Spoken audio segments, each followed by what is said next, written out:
नमस्ते बच्चों। अभी तक हमने भारत के पहाड़ों, नदियों, मैदानों के बारे में जाना। अब हम भारत के पठारी भागों के बारे में जानेंगे। क्या आप जानते हैं पठार किसे कहते हैं? पठार पहाड़ों से अपेक्षाकृत कम ऊंचे उठे हुए भूभाग होते हैं, जिनका ऊपरी हिस्सा पहाड़ों की चोटी की तरह न होकर चपटा और सपाट होता है। पहाड़ की अपेक्षा पठारों पर आसानी से चढ़ा जा सकता है। पठार आसपास के क्षेत्र से एकदम ऊपर उठा हुआ होता है।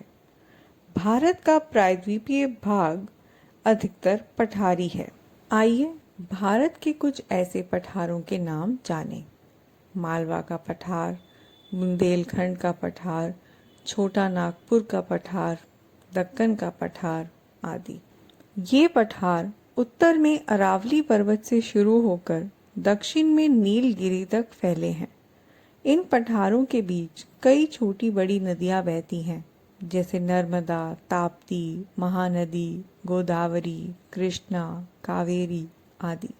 इन पठारों की जमीन मैदानी भागों से कम उपजाऊ होती है, किंतु यहाँ कृषि होती है और इन्हीं पठारों पर कई गांव और नगर बसे हुए हैं। मध्य प्रदेश की राजधानी भोपाल मालवा के पठार पर बसा हुआ शहर है।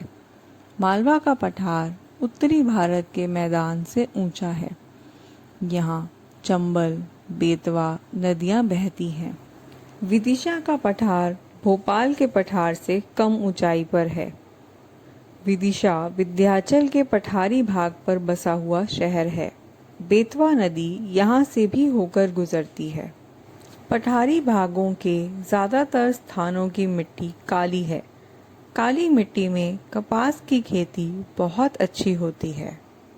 स्थानीय नदियाँ पठार के कगार से उतरती हुई अपने साथ कंकड़, बालू आदि लाकर कगार के पास वाले क्षेत्रों में छोड़कर आगे बढ़ जाती हैं। इस क्षेत्र में कगार से उतरते स्थानीय नालों पर छोटे छोटे बांध बनाए गए हैं। इससे दो लाभ होते हैं।